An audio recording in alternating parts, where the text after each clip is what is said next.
Hi, everybody. My name is Matt from the Essential Credentials, and welcome to the Instagram Collectors interview series. This is episode 11. I've had a great time so far getting to hear from all these different collectors, but I think of all the collectors I've had on here, the most influential person in the way that I collect, me building a website, the way that I interact with the community, would have to be my next guest, who not only has done an amazing job in his own podcast with his friend, but who had a unique opportunity to visit with the player that he collects. So really excited to hear from him. He's been on here before. Welcome, Aaron. How are you doing, man? Hey, thanks for having me. I appreciate it. Well, what a great intro. I mean, that was just probably the most flattering words someone could say. Well, I think Amazing. Thank you. that's something. Yeah, you're welcome. That's something that really stood out to me from, I was kind of thinking about some of our first interactions, and I know that you've been on here before and we've had some good chats, but just thinking about kind of the example that you set. I mean, this interview series and the roundtable that's coming up is all about the community. And I think that's one thing you've really put a lot of effort into, is making your profile about the community, not just always posting a new Inroth card. You do a great job of sharing other people's posts. You go and comment. I think seeing that example set from the early going really showed me, like, okay, this is kind of the way to do it, So, real quick, like, what was it about, like, when you're getting on Instagram, like, why is that the way you've gone about things, as opposed to kind of, not that anybody else is doing any wrong way, but I think sometimes a lot of people just go on, they post their stuff, they go on. Why the emphasis so much on the interactions and posting other people's stuff? I think it's fun. I mean, just talking about cards and sharing cool cards. For me, it's all about the goalies feet, like, for the most part. But just seeing a cool card, I mean, it just brings me back to when I was a kid. I'm like, that's cool. Oh, look, another cool card right there. So I don't know, it just this childlike, that's really cool. Let's talk about it kind of feeling. So as far as Instagram goes, I mean, obviously it's the most visual platform, and so you can get a lot of cards right up in your face all the time. And so I really enjoy that. And you're able to comment and share on many different types of collections and people, and it brings it all together really nicely. So yeah, I mean, like, that's why it's kind of like my main platform, I guess. And it's just fun. So yeah, Right. it's easy. Yeah, it is. It doesn't take a lot of time to build up a community of people that you like interacting with and looking forward to seeing their posts and everything in between. I think that's one thing that's great. I know that when a new set of Upper Deck comes out, I know that you're going to do a great job of, like, sharing some different variety from that, especially the goalies, which of course we'll get Definitely. into. But I do appreciate that, and then taking the time to go comment on different people's posts. I think that was, again, the example that I saw. Like, okay, I really want to make it an emphasis to do this. So I'm glad that you're doing that. But speaking of the community, you're also you're in year 2.5. Is that where we're at now on Center Ice That sounds Cardcast? about right. Yeah, that sounds about right. Started May 2020, so maybe a little bit further than that. But yeah. Yeah, you and Eric have done a really good job of not only providing us info from the company that's making hockey cards for us, but when you guys get on there and you're talking about the cards that you've added in between each show, and talking about what other people are posting and just kind of going into depth, it's very easy on the ears, I guess is what I'm saying. I can put it on the background when I'm at work, when I'm prepping for the rest of the day. When I'm finishing my website here, I'll pull it up and I'll listen to some of the interviews you do on there. But just kind of update us, like, how, looking back and now forward, like, how are you feeling about Center Ice Cardcast and what it's become and what it's going to do in the future? Oh man, there's so much to unpack there. I mean, it's been like a really wild ride with the podcast. It's just been so much fun. I mean, I think we're slowly closing in on like 100 episodes. So we'll get there at some point. It's just going to be, just a really cool milestone. But it's been so fun so far. Eric approached me about starting a podcast during the pandemic, and at first I was unsure if I wanted to do that. It's not really my nature. As much as I do like to, share and stuff like that on social media, creating a podcast and having like that forward-facing presence is not really my style per se. And so to do that, I was kind of iffy at first, but I'm like, you know what? It's a show that I would like to listen to, so let's just create it ourselves type thing. And we had a game plan going in, and what we want the show to be, and a good mix of professionalism as far as like trying to get, you know, uh, big voices from the hobby involved, but also have sort of a playful side to it where, yeah, we're going to talk about some stuff that we picked up, or, our thoughts about the hobby on this topic or that topic, or stories from, the past, things like that. So it's a really, really cool mixing pot of a lot of different things, and sort of towing the line between professionalism and just, like I said, having fun. So it's been really cool. And I think you guys are going to like the recent episode we're about to put out. It's all about the cup, and I know there's been some controversial opinions about it, and so we shared a little bit of that, and also got all the information straight from the source, Upper Deck. So it's a really cool episode, and so when that launches, you guys will hear more about that. So really cool, and it's all about the cup, which it's everyone's favorite release, whether you can participate or not. Like I certainly can't, but it's fun every year. So.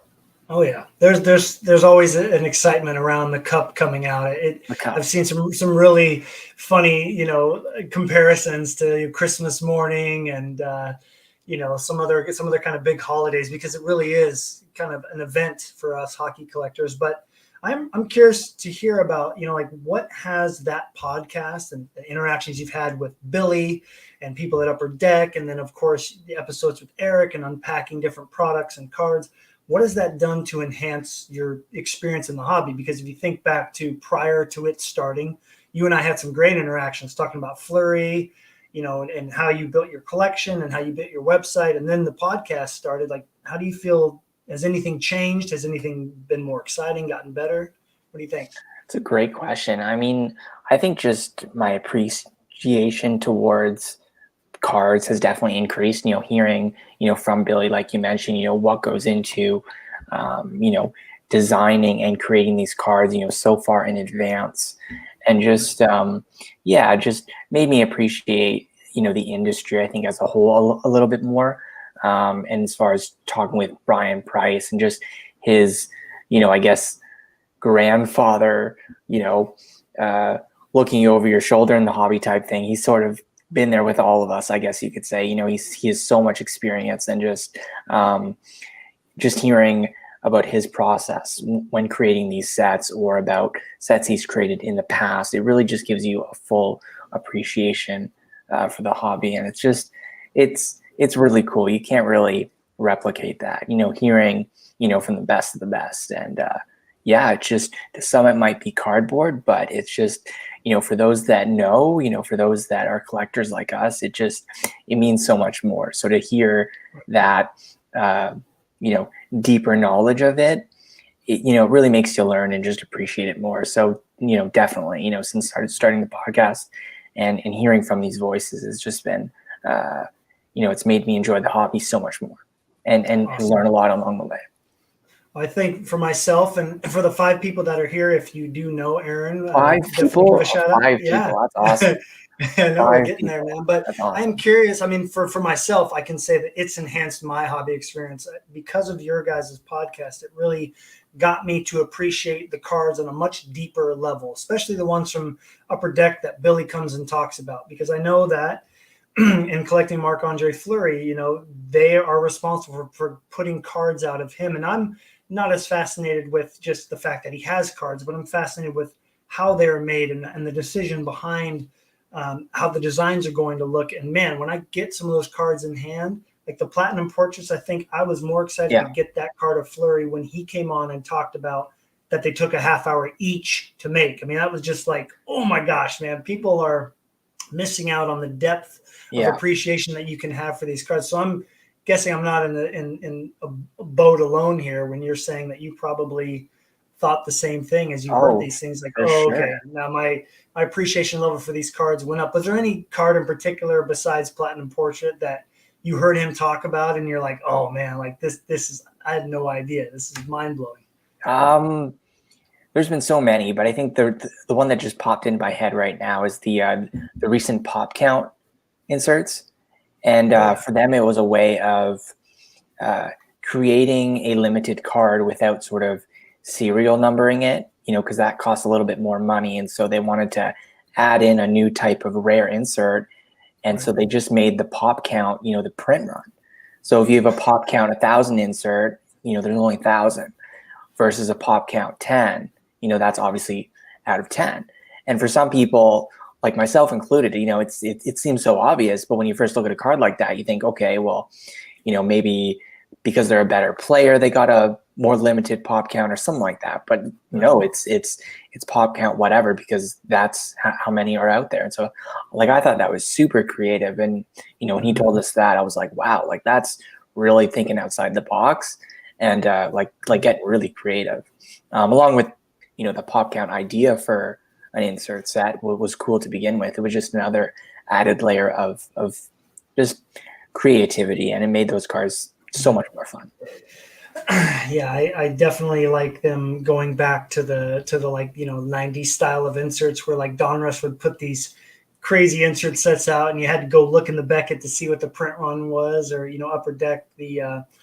I don't have one of these and I always forget them. They're not Day with the Cup, but they're like game dated moments or something like that from way back. I mean, stuff like that. It's great that they're trying new things. So yeah, I mean, we could talk about this for hours, so I don't want to go too far into it, but I just think it's great that you've been able to enhance your hobby experience by doing the podcast. And I know for myself, it's really helped me appreciate every single card that gets put into my hand when I find it on eBay. And so yeah, thanks for providing that for us. And I hope to hear more. I can't wait for the Cup episode. That's going to be a lot of fun. It was a really fun episode. Awesome, dude. Well, hopping into your Instagram account, I know that I have been noticing lately, and I talked to Eric about this. I thought it was like, okay, this is definitely something that's standing out. You've really been putting a lot more emphasis on the photography side of things on your account. And, I have. And I've really, I don't know how many people take the time to that notice it, because like right now, one that's standing out, I'll show everybody your Instagram account here.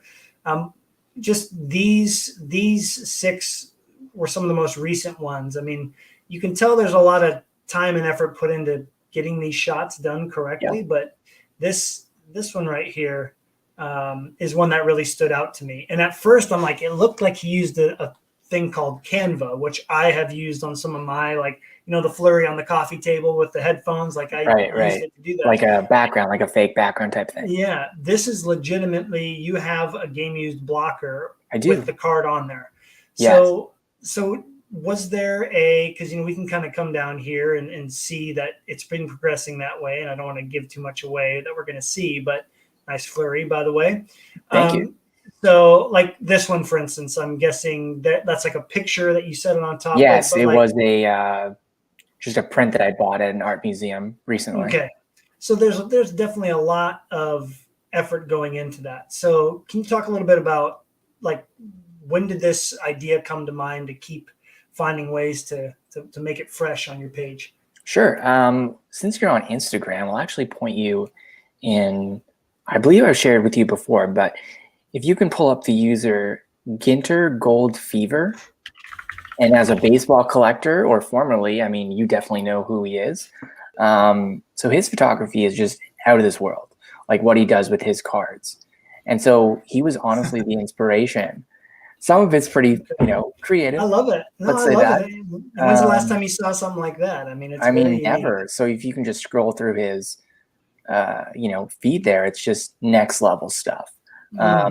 So look at yeah, that's super beautiful. Cool. Amazing, right? So he was sort of the inspiration behind, hey, like, doesn't matter if it's a base card or a 1-of-1, you could make those cards look really cool. And so I've scrolled through his feed so many times, and I just said, you know what, it might not be as good, but let's try and get a little bit more creative with my posts, and see what happens. And so I've created some myself, and I have no drafts left in Instagram, so there's none in the queue. So I got to keep making new ones here. So we'll see what happens next. But it's been fun, like finding new ways to display cards, and we'll see what happens next. But that was kind of my inspiration, and seeing what I could do, on the hockey side of it. because hockey cards are just really cool to display and show off. So that one was definitely one where I'm like, it makes so much sense. the one in the You know, snow, yeah, yeah, it's exactly. It super makes so cool. much The sense. ice premieres. That was a really cold morning, and I braved the cold to take that picture. I So know this some weirdo commented on it right away. What the heck? who's that But guy? yeah, but I really, again, I wanted to make sure to take a few minutes to talk about the time and effort that you put in to putting these shots together. And I'm definitely, I knew this was definitely yours without even seeing, Yeah, the Enroth. I remember the typewriter, and we've talked about that before when you were on here. But yeah, I just think, thinking about staying creative and not keeping it dull, do you feel like this is definitely giving you something more to look forward to when you get a post up on Instagram? I think so. I mean, it just makes it fun to like scroll through my own feed and Mm-hmm. just remember the cards that I picked up, or you know, cards from other collections like that Lundqvist there. It's just really fun. That's what Instagram's all about. It's bringing that visual component, like I said earlier, just right up in your face. So if it's going to be right up in your face, maybe add some flair to it. So that's all I'm trying to do there, and it's really fun. Definitely. No, and I appreciate it. And again, I think anybody that is on Instagram that's looking for some extra motivation, this is the type of stuff that I like seeing, because it's not like it's a competitive thing. It's definitely more of a, No, oh, let's see if we can all maybe get a little bit more creative, because right now I'm still taking pictures on the desk, right? And not right. not adding all this extra flair to it, which makes it like I keep looking at that and I just love the setup around the edges I'm here. not sure if you can tell, but there's a little like the Hallmark logo on the envelope is right above him, sort of like a Oh yeah, crown, right. like the Yeah. king. Wow. So See, I didn't notice that. I'm not That's sure if pretty anyone good. did, but Now I we thought that do. was kind of fun. So Now we do. That's going to yeah, be clipped. We're going to have to clip that and put it on Instagram. That's fantastic. sounds Well, awesome. good. Awesome. Well, good. Well, I just wanted to talk about this too, because maybe there's some people out there, which is what we're really going to dive into with you mainly. That's really why I Yeah. wanted to bring you on. Is you collect a player who we know doesn't get hardly any new cards anymore, and you've got all but how many now? How many are you down to that you don't have of Oh his? man, I mean, counting one of ones, it's like probably like 100 and like probably around 200 cards. But there's so many one of ones out there. But non one of ones, probably like maybe 50. But Okay. I add a lot of random stuff in there that I'll never get, like artist proofs and stuff like that All right. I've seen in the past. But so yeah, um, pack inserted stuff, maybe 30 cards left. So All right. stuff doesn't come up too often. Right. And so because of that, things can get very stale. And Right. sometimes collectors are like, well, do I just stop? Do I collect somebody else? I think, that type of photography gets you to bring those cards out who maybe you haven't had a picture of them in a year or two on Instagram, and present them in a new way where people can appreciate them again. And I know Mm-hmm. yourself, you're appreciating them again as well. So I definitely wanted to get to that, to maybe inspire some people like yourself who they're like, all right, well, I haven't picked up a new card of my guy in like a month or two. What do I do? Oh, let's get the cards out. Let's look Yeah, at what let's I've look at already them. got. Let's remember these cards. Like sometimes, if you've been collecting for a long time, chances are you've picked up lots of your player. Especially for Fleury, he has so many cards out there. So if you're able to grab 10, 20 cards at once, you do it if it makes sense. But I find that there's cards in there that you might not have appreciated it because you grabbed all of it at one time. Maybe there was one card in there that you were looking forward to, but another 19 you don't really look at as much. But then you come back to it years later and you're like, hold on, like this card's really cool. I didn't really appreciate it at the time. So like I've been collecting Enroth cards for like over 10 years now. So, there are cards from say the rookie season or, 2011-12 or something that, you haven't looked at in a while, and you just realize how cool those cards are. So yeah, like things like Instagram like gets me to appreciate them more and just enjoying the collection. Yeah, that's great. I'm great that or glad that you're mentioning that, because there's definitely times where I think to myself, have I been appreciating what's in the boxes? Yeah, Because the hunt is what drives the majority of us, the new stuff that's coming out, but or trying to find something you don't have, but breaking those cards back out and being like, all right, yeah, I need to appreciate these a little bit more. I think that was the thought behind the display cases. Switch it up every couple Great months, idea.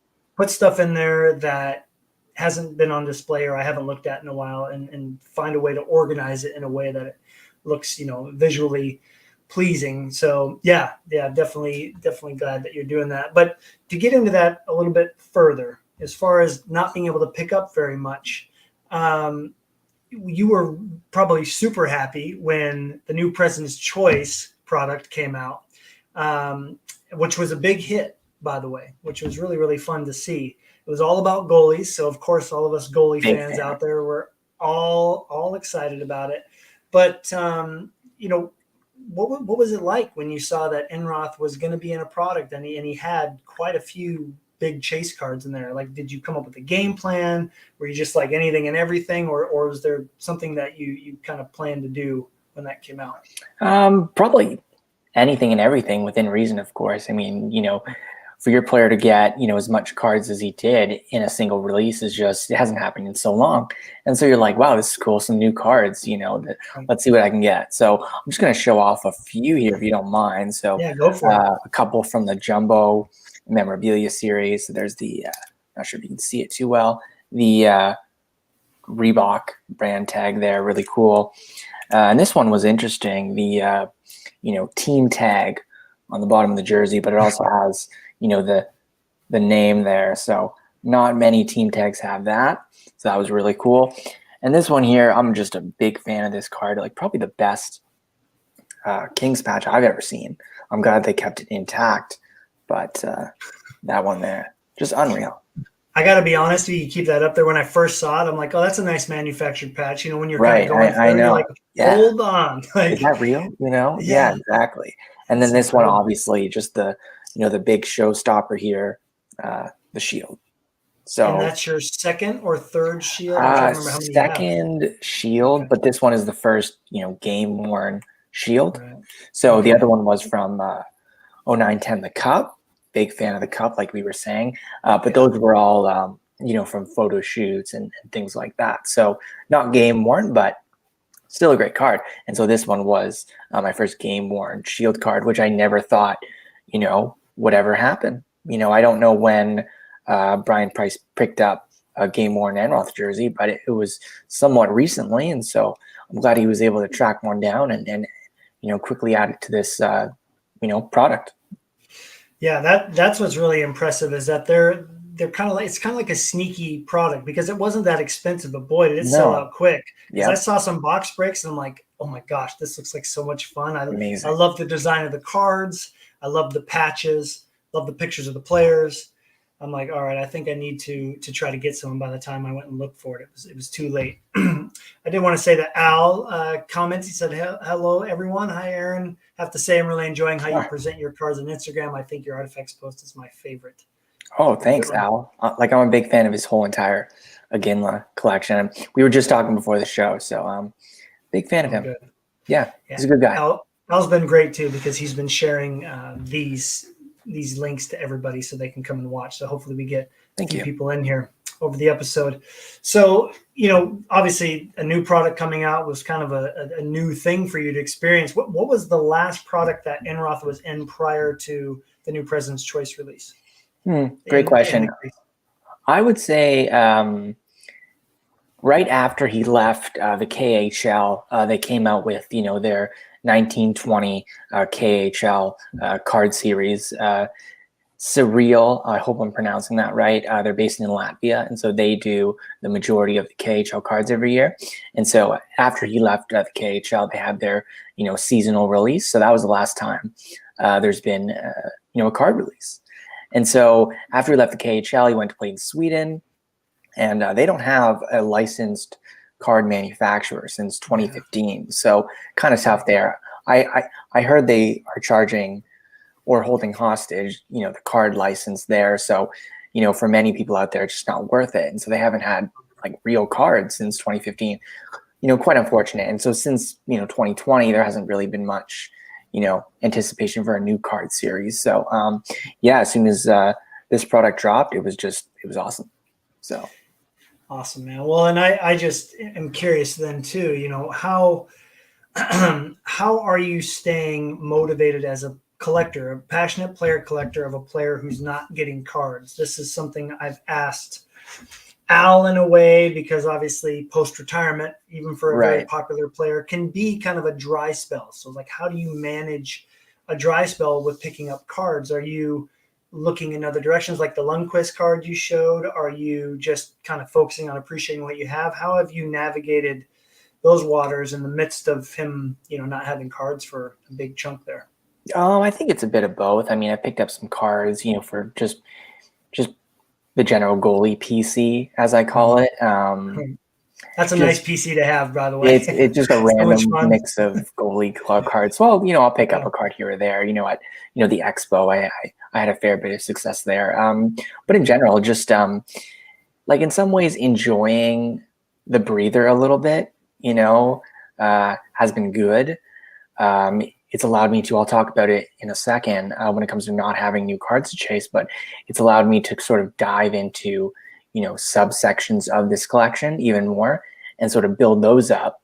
And then sort of, when the time comes, he gets new cards, like in President's Choice, you're able to sort of jump back into it, still refreshed and things like that. Right. So just sort of, it's been a good mix of, taking a breather, but also sort of enjoying the cards you do have. And again, just branching out and adding some goalie cards along the way. Yeah, and Al, to that point, Al says, well, series like SP Legends might give us hope moving forward to see more cards from retired players. I'm not going to lie. I looked up Enroth on the checklist. Control I F. didn't. I did not. So I just Really? knew. No, I mean, like, just like the checklist was full of just legends, and maybe not so much legends, but I should have probably done it though. Well, I Maybe next mean, time. You never know. no, You never know. not that he's a legend, but I had to grab an Alex Burrows Oh, there we because go. same last name, but he was a Canucks legend, and I don't know Right. if Enroth would be considered a Bruins legend, but Or it, Sabres. yeah. Well, sorry, Sabres. what am I thinking of? I think I in must have been small thinking about sectors, Bruins. I think for Yeah, sure, I think he was a big fan favorite there. And I think, yeah. yeah, if there's ever another, alumni set years down the road, I wouldn't be surprised if we get a card or two. That would be neat. I mean, it's good to That'd be cool. get players like Jocelyn Tebow even had a card. I know Yeah, he that was was, fun but he and Roth kind of in the same vein, so that would be for really sure. neat to see.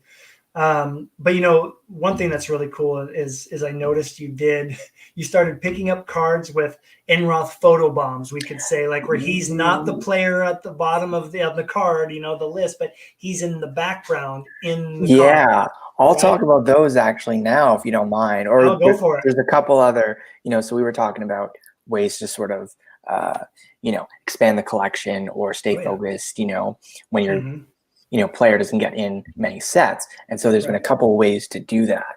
The main one I think everyone's familiar with is just collecting different colored jersey swatches. We've seen people do that for years. I was Right. never, one to do that. I mean, there was always cards to chase, but during this recent, lack of cards, I'm like, you know what? I'm finally going to be like those guys. I'm going to collect, different jersey colors, where I can, and I'm going to do that. And that was super fun. So just going back to like cards in 2010 being like, okay, let's pick up some more of these again. It's been years. So that was super fun. Jersey numbered cards. I've sort of picked them up along the way. Never really aimed for it. But like I said, now with, the lack of cards, I'm like, you know what? If this card is a jersey number one, I have it already, but let's try and pick up that one if it's cheap enough. So that's been done for many years with many collectors, but it's always fun to try and add new ones. Another one is trying to complete, a serial numbered print run, which is pretty much impossible to do depending on the print run. But I picked up a 20 plus run of Enross 0910 Ice Premier or Ice Medallion, card. It was just a legendary pickup. Hadn't seen one before, and then I came across 21 of the 25. So that could be a way for some collectors to sort of collect various different parallels to try and complete the full run. I've seen it done before. It's super fun when someone can do it, but it's really hard. And depending on the card or the player, it can get really expensive. And so, during a sort of downtime in your player collection, maybe that's something you do, so that's always another way to sort of extend the collection, if you will. Yeah, I like the different jersey colors. I've seen that. I had a good chat with Kendall. I was after a Mm-hmm. SPX Radiance jersey, and he had three of them. I'm like, "Hey, Kendall, would you consider moving?" He goes, "Nah, sorry." And at first, I'm like, "What do you mean you got three?" And I go, Yeah. "Oh, yellow, black, white." I'm like, "Okay, boom, I got it. Yeah, It it makes makes sense now." sense. It makes sense, Yeah, right? Yeah, I've seen that definitely. stuff for years, and I never really considered it, until the past little while. And I'm like, it's kind of fun. So Yeah. another thing that I do is you mention these right now, the cameo cards, or some people call them shadow cards. And so what those are is, you explained it already, but it's a card where your player that you collect is in the card somewhere, but it's not really their card. And so one of the best examples in my collection is from 2011-12, the Patrice Bergeron card. He's sort of screening Enroth in the picture. It's a great photo. And so that's what they, presented on the card for his base card that year. And so I'm like, that's really cool. Um, you know, let's see if I can pick up that, along with some parallels. And I've done that with a couple other cards as well. And it's just, some shadow cards are better than others. Sometimes it's like Right. his elbow might be in it, and other times, you might be able to see the player. So they come in, Right. like different variants, I guess you could call them. But oh man, it's just the first time I saw someone try and do that, I thought it was so funny. I think a lot of baseball collectors do it. I don't think a lot of hockey collectors do it. It's like in hockey, it's more viewed as like more like a purist sport to collect, and so they don't really go off on these tangents too much. But I think in baseball and basketball, those guys are nuts in a good way. And so Right. they'll do this stuff. And so that's where I kind of learned of it. And I'm like, you know what? Why not? And so I picked up like, oh man, I think I'm at 20 plus cards I've added to the collection, in the cameo section. And just super fun, man. Yeah, dude. It's That's awesome. awesome. I remember too when you mentioned that, I'm like, man, I feel like goalies, it's almost it could be good or It's bad because if they're in the picture, they could be getting scored on or about to it be scored it, it on. happens. I have a couple of those. It Yeah. happens. Yeah, But but still super unique. It was nothing that even crossed my mind. I'm like, oh geez, okay, well me that's a neither. whole new level. Yeah. Where did the inspiration for that come from? Did Eric throw it out to you or No, he probably thinks I'm insane for doing it, but that's okay.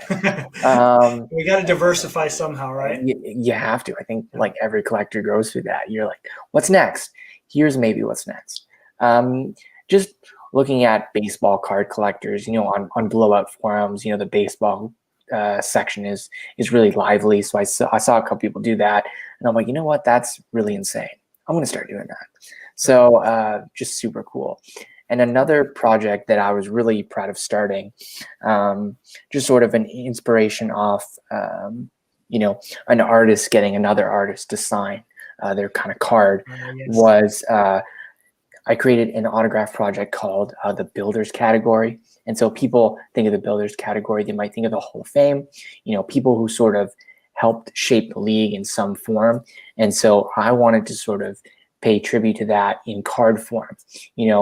Take an Enroth card and think, okay, who sort of contributed to this card in a certain way, and let's see if they can sign the card. So I got Right. Brian Price to sort of sign one of the in the game Enroth cards from my collection. So that's kind of a cool section there.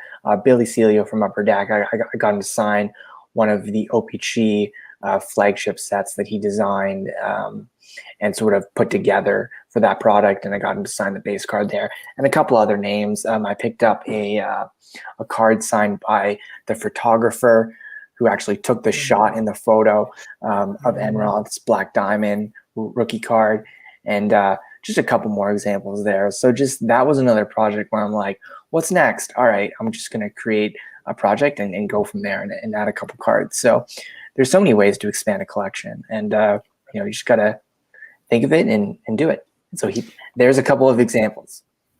And I like too that you're staying in your sweet spot. You know what I mean? You're not just doing, all right, the Enroth collection's over with. I'm moving on to something else. I mean, you're If I finding ways did, to. I would be broke because there's so many cool goalies to collect. Like if I did this for every, goalie that I like watching on TV, which are a lot of them. Yeah, like I would have no money.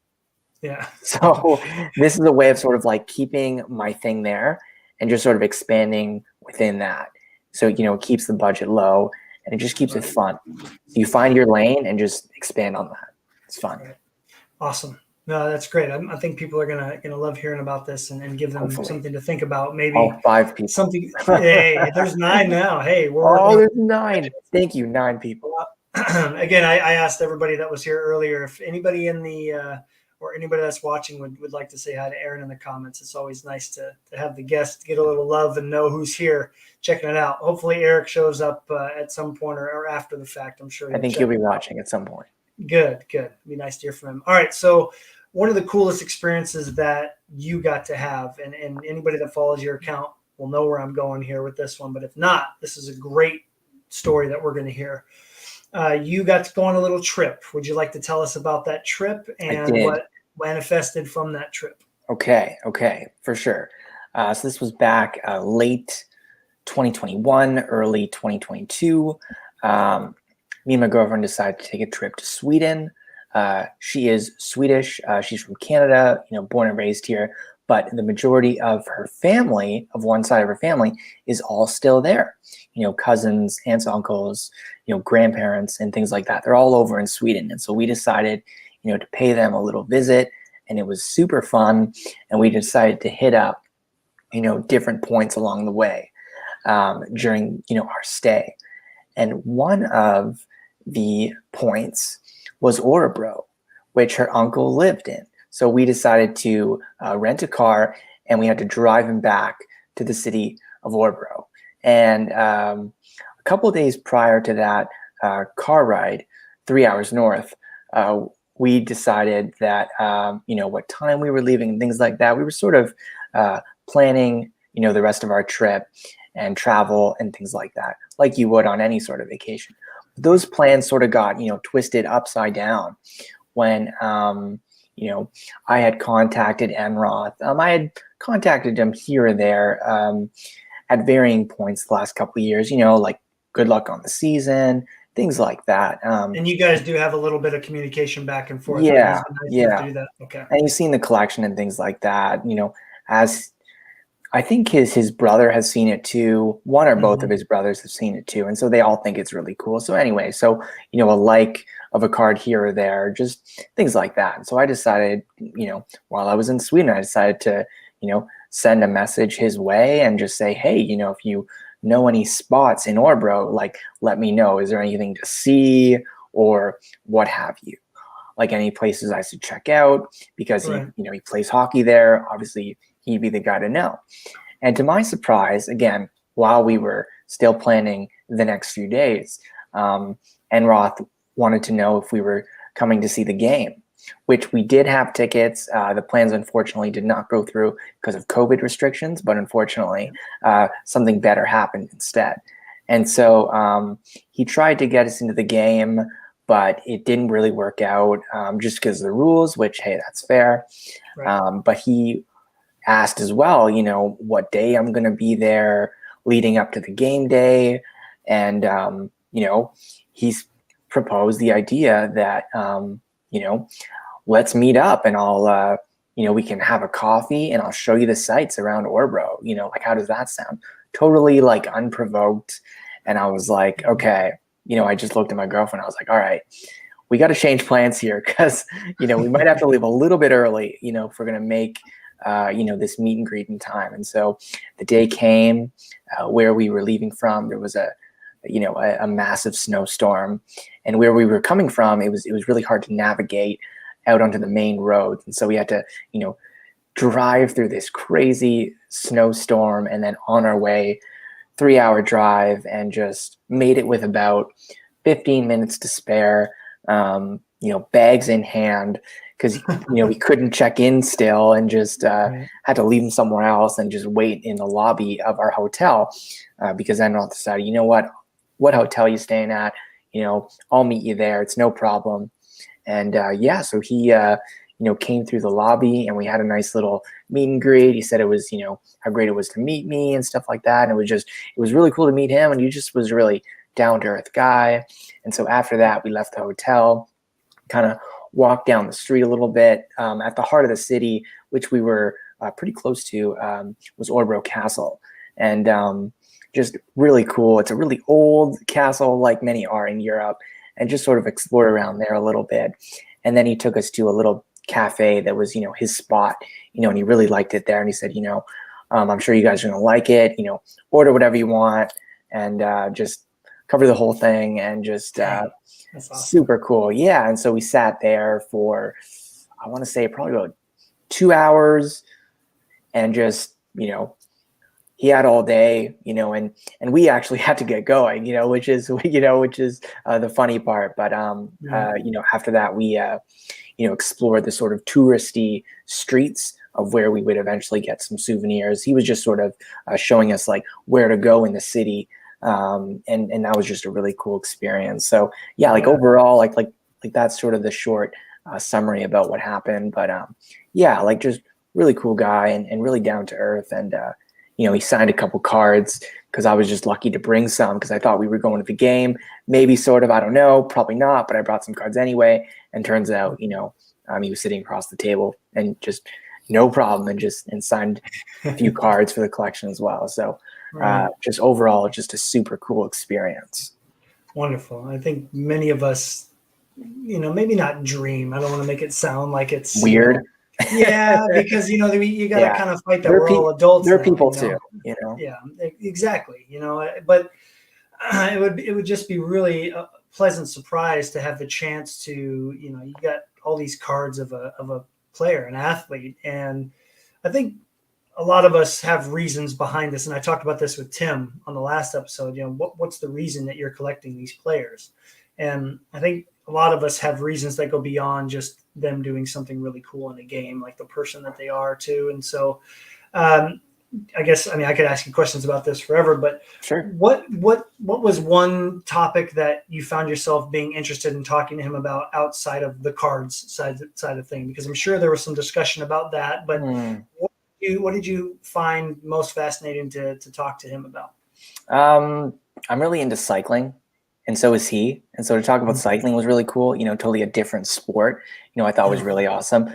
He mentioned his time in California when he was playing with LA, and there was some awesome, cycling routes and things like that. He just wanted to know where I was from, and what kind of routes I'm doing and stuff like that. And just, how's the cycling going and stuff like that. So that was really cool. We talked about cycling, for a fair bit, the gear that we're using and stuff like that. We talked about hockey too, but cycling was really cool. It kind of takes you out of the, the sport and sort of puts you on level ground, I guess you could say. We're both amateurs at cycling, so you can't say the same thing about hockey, but for there, we're sort of even, I guess you could say. So that was really cool. Another thing, as a smaller goaltender myself, beer leaguer, but still, that's one of the things that just really kind of drew me to watching Enroth play, a smaller goalie making it to the NHL, just super cool. And so I just asked him about that, just coming over from Europe, what was sort of, his mindset there. And one thing he did mention, which was really interesting, was when he came over and, people were talking about him getting drafted and being scouted. That was sort of the first time someone had ever said that he was sort of, I guess, like too short, to be, a professional goalie. Before that, you're playing in Europe, and I guess people evaluate players a little bit differently. And so that was really cool. Like hearing that, how sort of, the North American sort of angle started to take shape, hearing that like this player is this or that, or they'll never be good enough because of these kind of silly reasons. Right. His first exposure to that was, starting the process to eventually migrate over to North America. So I thought that was really interesting.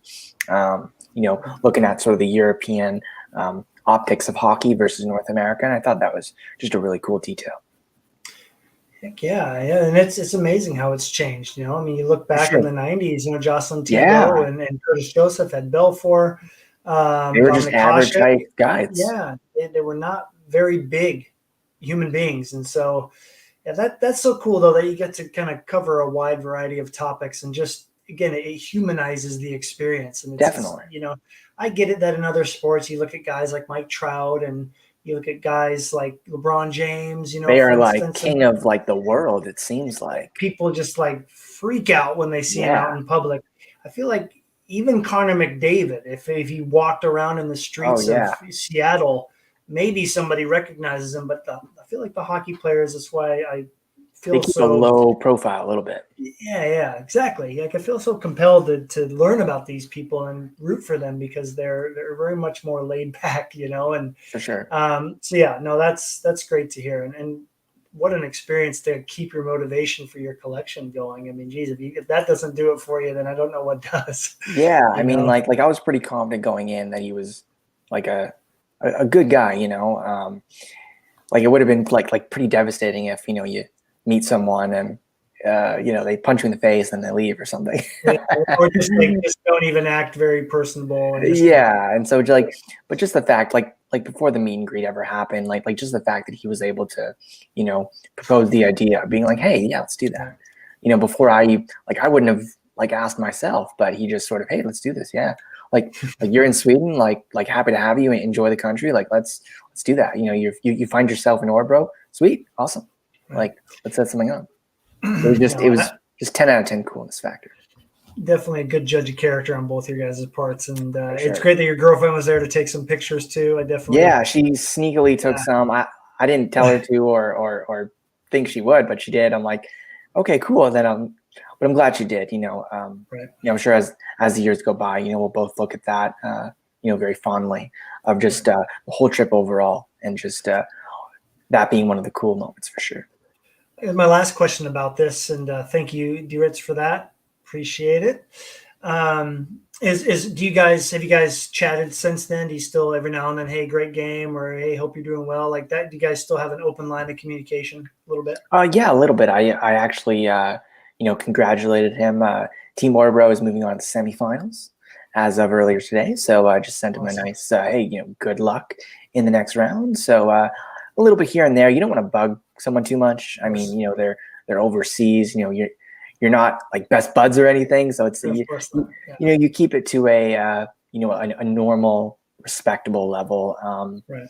Just on a personal note, I'm not going to mention names, but my cousin is in the NHL, and so I sort of know that these people are people at the end of the day, and so they don't really have the time to sort of interact with every single fan in a super personable way. So you just want to kind of leave them alone a little bit and just let them do their thing. Like they're professionals. Try not to bug them too much during the season. Just let them do what they do, because it's very difficult. And also that kind of helped when meeting him. Like, hey, I've met my cousin a bunch of times. Obviously, like they're just people. They're just people. So that definitely helps. Well, they're interesting people to get to know. I've said this many times. If the opportunity ever comes where I get to hang out with Marc-Andre Fleury, it's not going to be like, oh, let me get pictures, selfies, card sign, all that. I'm just going to want to sit down and talk about life with this guy. Like just what kind of a person is this? Yeah. I think that's also like a good point about I think just the maturity factor of just, like myself in general, and probably yourself as well. Like, would you have done that when you were 12 years old? No, you probably would have lost your mind and just like freaked out, right? Because, you're a little bit more experienced. You're like, you know what? I find value in just having a conversation, just keeping it, nice and breezy. And so I think that's, another perspective too. Because if this happened and I was 12 years old, I would have lost my mind. I would have lost my mind. So yeah, just overall a really cool experience.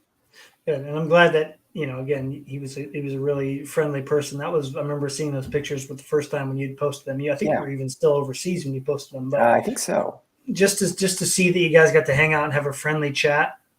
I think most of us, now that we're adults, would probably prefer that. And if not, that's something I think, a lot of people should think about, because they're, like you said, they're humans too. And nothing would make me happier if I was in that position and someone wanting to just talk about life, right. Ask me a question about how did you find success when you were struggling here? And that's what I would love to ask him about. How'd you make it? Or just ask him about, questions unrelated to hockey, because they get asked about that all day. Like their lives are 100% hockey all the time. Like it is, getting a glimpse at like the professional hockey player's life, it's crazy. It kind of makes you think, would they hate hockey after a while? You know, and so just like they wouldn't, hopefully, but Right. you know, just to sit down and just talk to them about other stuff. I'm sure for them it's very refreshing. Definitely. And I agree. I've always wanted to. If I had the chance, I would like to ask Marc-Andre how he balances how crazy his hockey schedule is Yeah, with being married and having 3 children. I'm sure it's not Because easy. it's like, and he's still having fun playing the Yeah. game, and he and his wife are doing well, and the kids have fun, and they get to be involved. I think it's a really amazing thing that those guys do to balance all those things in life, and the fact that he's still doing it, he could easily retire. I mean, he's done Oh yeah. He's accomplished just about as much as you could want to accomplish in the NHL. As soon as he Yeah. surpasses Patrick Waugh, I think that's it. You know, like after next season, but it's going to be quite the feat to see him do that. I'm really excited. Definitely, I agree. Well, there's plenty of other things we could talk about, but I don't know if it's okay with you, but I would love to get to the questionnaire now. Oh sure, And also, yeah, no problem. if you're up for it, down the road, I would really like to have a group of people who have designed websites to come on and just talk about the benefits of that. Because I feel like every time I talk with a guest, they either have done that or they're thinking about it, or I bring it up. And it's probably one of the best ways to be able to appreciate your collection without having to get all the boxes out and look through all the cards. It's great. Plus, it helps other future. people find your collection. Like I picked up, it hasn't happened like every day or anything, but a handful of cards, which I never would have acquired, you know, if not for the help of the website. So just super key thing to do, especially in the digital age, and just, do it. Definitely. Well, and I'm glad that you eventually, at first I didn't want to use Weebly because I was struggling so much with how to build it. But if anybody's out there looking to start a collection website, once you get Weebly down and just kind of super easy to use of the UI, oh, it's so easy. It's so much easier. It just took me a while to get used to it. So yeah. All right. Well, let's jump into the Mr. Burrows questionnaire here. And again, these are about 30 seconds or so, cool. 30 to 45-second answers, kind of quick hitters, and then we'll wrap it up. So this is a great question for you. Best type of card from Upper Deck? Oh man, Upper Deck. Oh man, that's a good one. In my collection or just overall? So like let's talk about from now that you've been talking to Billy. I'll phrase this differently for you. Now that you've been talking to Billy for the last 2.5 years, and you've heard about how different cards are made and how tough it is and all this stuff, what type of card that they're making now do you find yourself getting the most excited about when it comes out? Like whether it's a new insert or a new game used or new auto or something along those lines.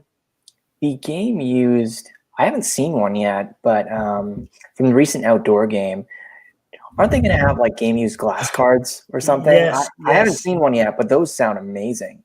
I'm really curious how. I'm like guessing it's going to be like the banners, right? It's like probably. Even though Marc-Andre Fleury has one, he's just going to have his picture, and it'll be a chunk of the glass. I'm guessing they're going to be like thick cards. I mean, I can't wait to see one of those. So as far as new, like innovative cards, like that one jumps out for me. I've seen redemptions all over the place, and I'm like, could someone post one? Like I want to see them. So well, you don't know what player you're getting, right? Isn't all the redemptions are just for that? I don't know if they say the player until I don't know. Maybe they do, or maybe they don't. I'm not sure, but I think that jumps out for me as far as a new type of card with a new type of memorabilia that we haven't seen. So that's awesome. I can't wait to see those too. Those are going to be awesome. Name a card. Name one card, and I think I know which one you're going to say here because we've talked about this. But name a card that you need in your collection that you don't have right now. That's a hard one. I don't know. That I need in my collection. There's a lot of them. Okay, I'm going to mention a one of one. There's in 09-10, there was the significant number set, and they were numbered to the player's jersey number. And so with Enroth being number 1, there's only one of them. And so I've never seen one. And so that card has been just burning a hole in the want list. So same with the Cup Gold RPA from the same year, number to the player's jersey number, also a one of one. So any of those, so jersey number parallels would be super cool. Okay. Those so ones you did go a different direction. I was thinking little bit. The MVP gold script is the one. I mean, that one too. I mean, but there's 100 of those. Silly that you haven't found it yet. I know. Maybe one day. Okay, that'd be great. I'm any of those would be fantastic.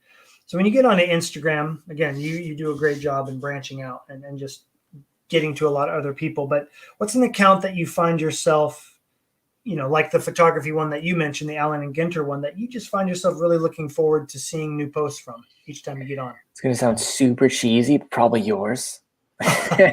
Okay. It's totally, suck up to the host of this answer, but it's so true, just the colors that you have there, just the lighting, if you're taking a photo or scan, like whatever it is, you do a really good job of that. So plus I guess I'm biased too, because I collect Fleury as well. Not as hardcore, but so seeing a nice Fleury card is just super cool. Yeah, I think Chris too. You follow him, MAF or MA Fleury Collector. I always want to say it the other way. He does a great job of this photography too. He doesn't post a lot, but when he does, it's very well organized. It takes time. Yes, he crushes it. So, but thank you for that. Yeah, it's definitely not just that, but taking bits and pieces from other people and adding in descriptions or a question or what makes it special. I always try to make sure to do that, and I love that you can type. You can do it on the computer because it's true. much nicer. It is so much nicer. Is there a card that you miss a lot from your collection that you used to have? That you used to have? No, because I've kept all of them. But one card, I used to collect Dwayne Rollison a little bit a couple years ago, and so there was a Black Diamond Onyx parallel. For those familiar with the old Black Diamond, and so I had one of those, and trade/sold it. I got like a good deal for it, but still, it was just, it's a card that years later I'm like, oh man, I kind of miss those parallels. I kind of wish I still had that card. So that's probably one that I regret, getting rid of. Perfect. So with the photography probably in mind here, but what ways do you find yourself enjoying your collection on a day-to-day, week-to-week basis? How do you find yourself interacting with it, enjoying it, looking at it, things like that? I would say just through the website, I set up individual galleries, for each year. And so you can just click on whatever year you want to look at, and just scroll away and just, have fun with that. So it's super easy to do, and it's just fun. And so I just like seeing, the cards I've picked up, and, the most recent cards that I've added, just seeing what I have and what I still need, and just keeping a mental note of that. Right. So I definitely have been on here many times looking for inspiration on how to design things, and that's been oh man, this every time I see this card I just can't stop. That one's cool too. It's a great card. I think it's really cool. What is also cool is like I set up the Google Analytics on the site too, and so I can see who's kind of viewing it from which country. And so you like sometimes you'll get people from Sweden looking at the website, or different Norwegian countries, or wherever in Europe. It's like, that's kind of cool. Like just people out there checking it out. It's super fun. So seeing the range that this website has is always fun to see. Oh yeah, and you've got a lot of different player collections on. Yeah, like my whole collection's on there. Like obviously there is one main focal point, but all the cards I have pretty much are on there.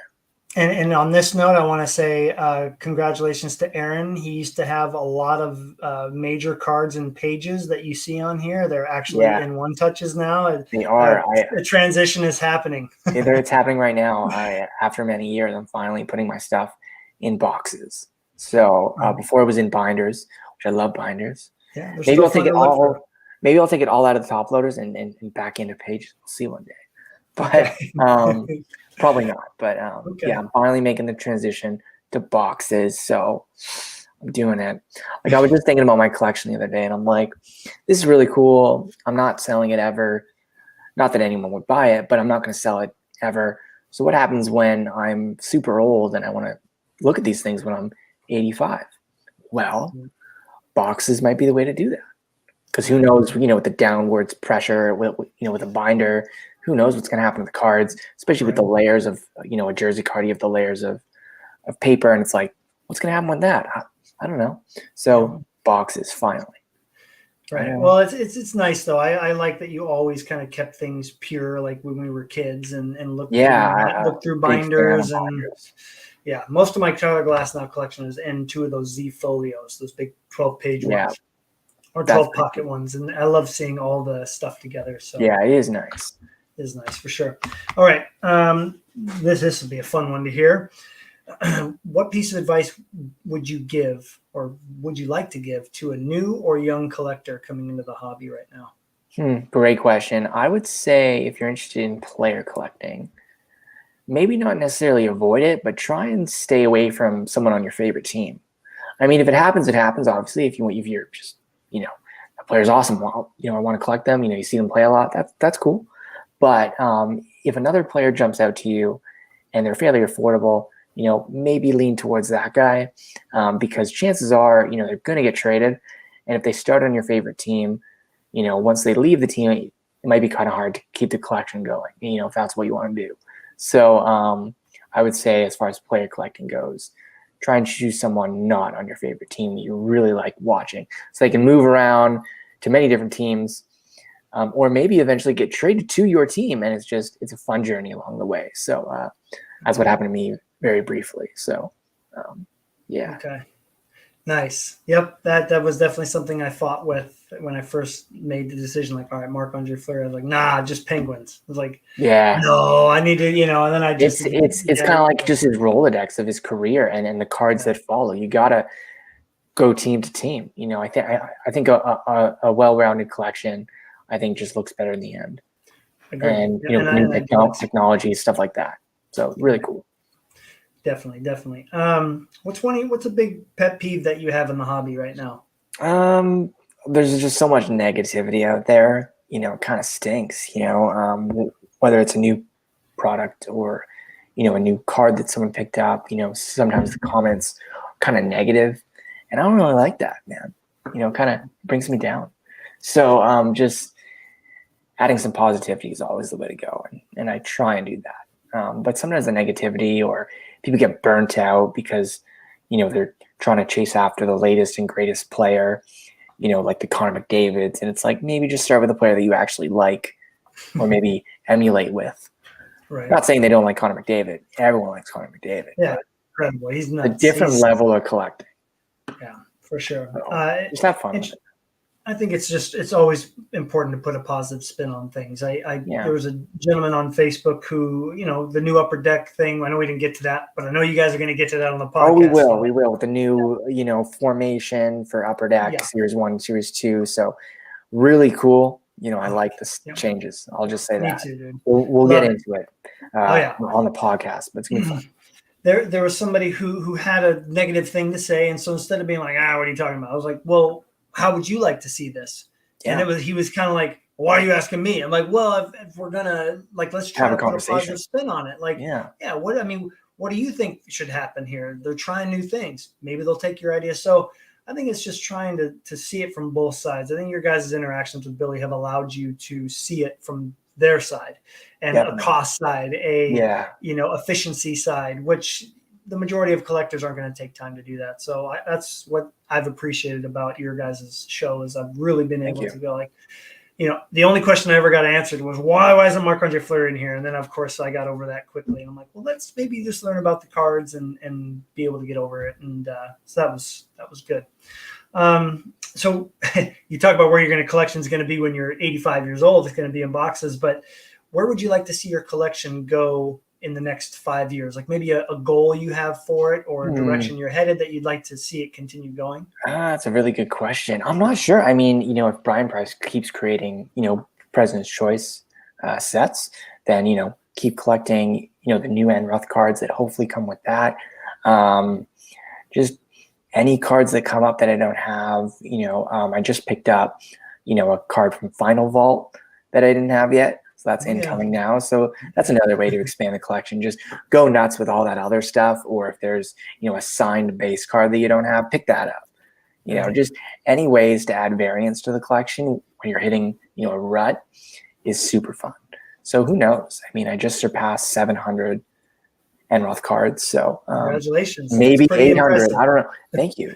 So maybe 800, maybe some more cameo cards. Who knows? Right. So, or maybe a printing plate that I don't have comes up. Just see what this tide brings in and just kind of go for it and go from there. So who knows? Next 5 years, that's a long time. Right. Well, hopefully a couple Fleury cards in there too as well. Yeah, for sure.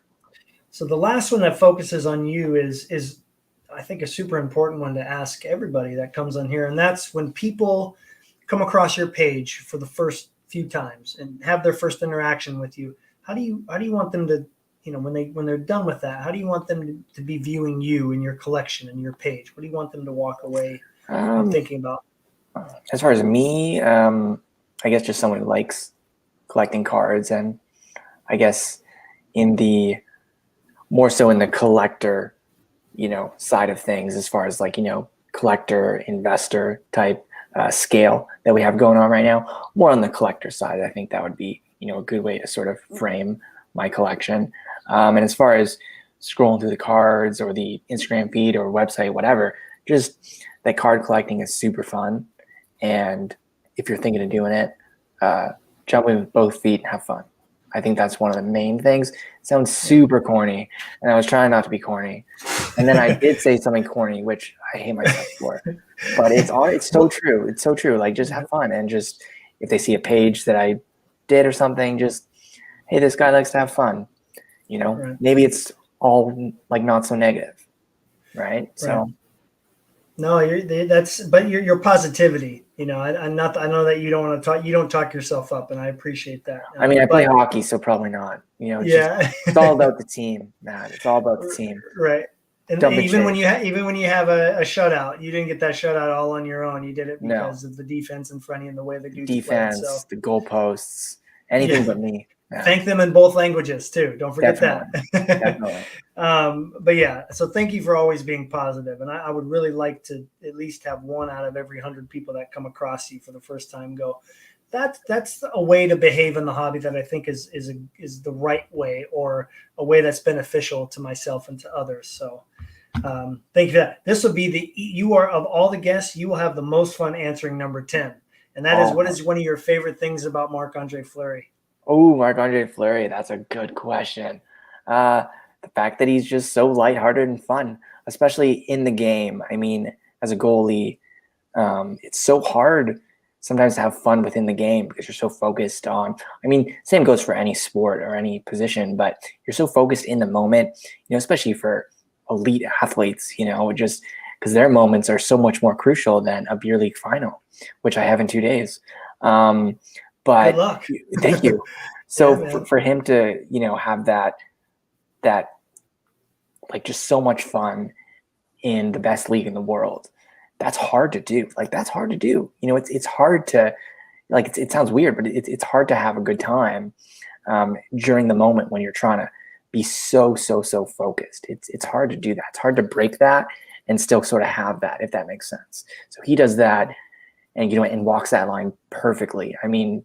Versus 90% of, the other goalies in the league, where they're just so focused all the time and they're not laughing and joking around out there because that would just throw them off.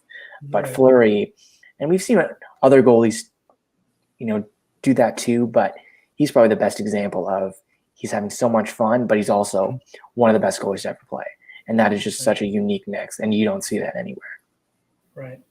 I like it. Yeah, you summed him up quite well as far as just how he is on the ice. And I know that when he's playing well and he's in a nice groove and it's a tight game and he makes one of those crazy miraculous saves, I'm like, please zoom in on him. Because I know he's now gonna be having fun. He's smiling, I just did that. Laughing. I just did that. Look what I did. He just had Carl Langer just messaged me before the show, and he's like, I really like that 2-pad stack save you made a couple nights ago. And I was cheering loud sitting here at the desk. I had it on. I was like, oh, what a save, Fleury. It was, and he, of course, there he is having fun. You can hear him talking to his teammates. So anyway, I'm glad they still like that. He's so fun on the ice, and he's probably the best example of, in the goalie world, we call it controlled chaos. People watch from TV and they think he's just scrambling around out there at times, or throwing up a 2-pad stack or rolling over or something. He, it seems random, but it's very controlled, and he knows what he's doing, even if it seems like he's not.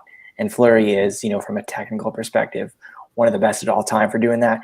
Has Hasek is probably the best at doing that, but he's probably really close in terms of, having that controlled chaos of looking all crazy out there. And he knows exactly what he's doing. Oh yeah. And he's playing the man, He did one of those Hasek saves in a couple of games ago where he just flung everything. It was last week, and he just flung everything in one side, and the puck went off his pad and behind the net. And I'm like, oh, geez, man. They practice that. That's hard to do in one, controlled motion. It seems random, but it's more difficult than people realize. Right. All right. Last question. We're going to wrap it up. Cool. Is there anything that you would like to ask me before we go? Oh man.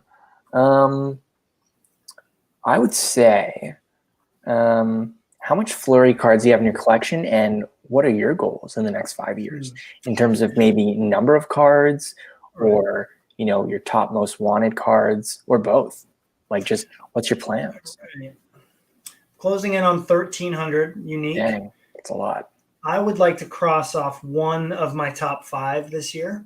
It is pretty significant. I have 2 up there that are very, very, very far-fetched, and 3 that I think are very reasonable. So one of those, and continue building this community up. I think, getting the roundtable going again. I've had some wonderful discussions with Mitch Grotman and a couple other people who we're going to tag team it. And as you know, doing it all by yourself can be very challenging sometimes, or just not knowing how to get others involved. So I think that just as much as my collection is just getting that going again, and creating a community of Instagram collectors. So bringing in a set group of guests, but then getting you in, and getting, Al in, and getting House of Cards in, and getting just these random people to make it enjoyable. Some heavy hitters.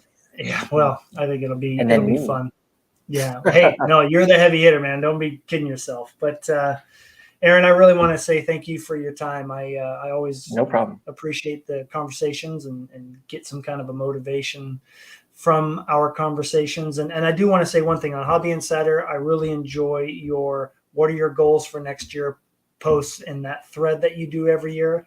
Those are really fun to just get people goal oriented, because I feel like if you don't have goals in front of you that you're going for, like the new collections you've kind of started with, the cards with him in the background, or getting the artist to sign it, you have to have some kind of new thing to keep you going. I feel like it can be very, very tough in this hobby to stay motivated. So I think those are very important, and I'm glad that you do those, and can't wait for the Cup episode. That's going to be a fun one to listen to. It's super fun, and I'm sure you guys will enjoy it. The Center Ice Cardcast, for those who don't know, and just I hope you guys like it. And when can we expect to have that coming into our ears? Unsure the exact date. It still needs to be edited, but I'm sure once it's done, I'm sure it won't take too long. Awesome. Great. Well, you're welcome. And thanks again for the time. And thanks for everybody that was in here. I know a lot of people are probably coming from Instagram, maybe don't know how to comment and whatnot, but thank you for stopping in. And Al and D Ritz and everybody else that was here in the comments, thank you. And we'll catch you on the next one. Have a good night, everybody.